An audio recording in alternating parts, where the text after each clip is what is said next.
There is a deep wound at the heart of our outback that gets patched but never heals. And so many of us in the city don't even know that this wound exists.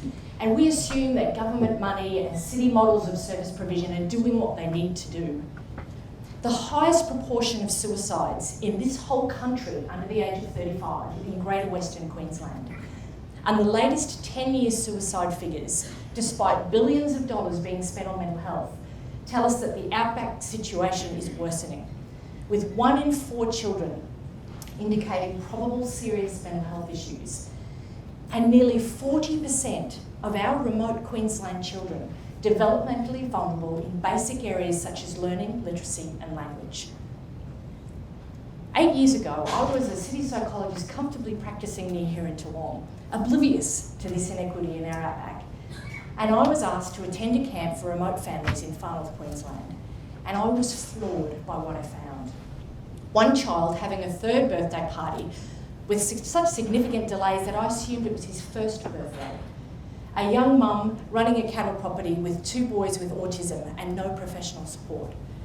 Mums and kids impacted by domestic violence, but too isolated to have any options. First world Queensland tax-paying families. And in addition to that, my husband and I were compelled to return with a team.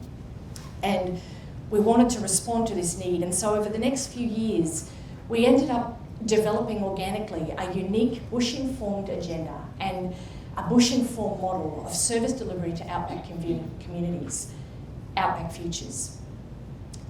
Our remote families love their life and they love the land, but they're intrinsically disadvantaged by isolation and distance, and by city-prescribed models being imposed on a bush culture.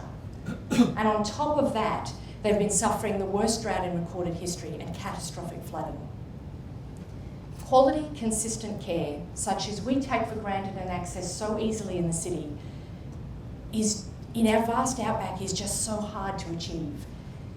Yet our unique model at Outback Futures, a combination of face-to-face contact through our mobile multidisciplinary clinics on-site in the bush, combined with our regular, remote, accessible telehealth from the safety of their properties, their schools and their towns, is making a difference, a real difference.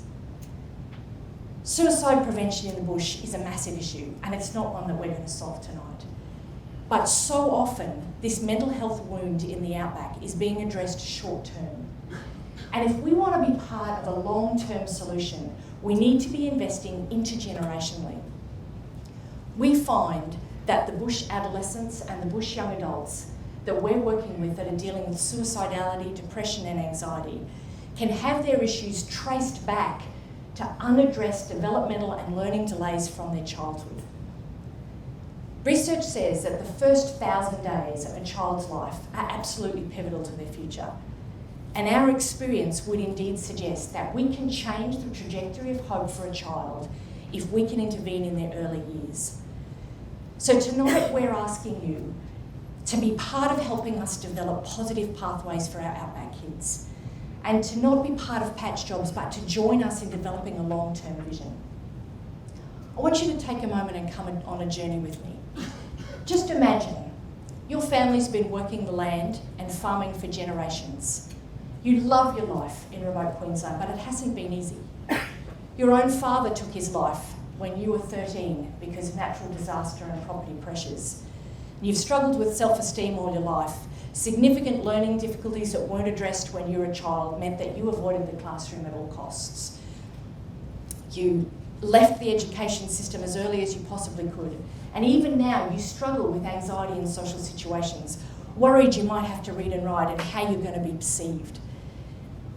And you want to ask for help, especially with the fact that you're facing the 8th year of crippling drought. But you don't really know where to go for help, and you're part of a culture that says the strong stay silent. However, right now, your youngest is struggling. She's 6. You recognise her avoidance behaviours. You know all too well the acting out and the clowning in the classroom that you're seeing. Her self-confidence is dropping. Her anxiety in social situations is rising. Something is causing her to fall behind her peers, and you're feeling desperate. And you live more than 3 hours from a small town, a a town that has very limited resources, and you don't know where to go or what to do, the thought of a service that might actually offer you accessible quality care from the safety of your own property is something you could only dream of. Yet it's something that could change the direction of life for your girl. It could mean that she could believe in herself. She could perhaps reach her potential, and would offer you the opportunity to see intergenerational change in your family. It would perhaps allow her to parent her child differently and to have a powerful impact on her whole community into the future. 1 hour of quality, accessible service delivery to our remote families costs us $150 to deliver. Tonight, $15,000 would allow us to give 10 remote Queensland children a whole term of life-changing intervention, which would then speak to their family and their whole community. Additional funds that we raise tonight would help us with the overwhelming demand for our services that we've been facing this year, particularly with the floods in the north and the ongoing drought in other areas. We're having to turn families away, and we're having to add our Queensland kids to already growing waiting lists. So tonight we ask you to acknowledge this wound in the Outback with us. Become part of avoiding the patch jobs and joining with us for long-term intergenerational change in our Outback. Real Outback healing.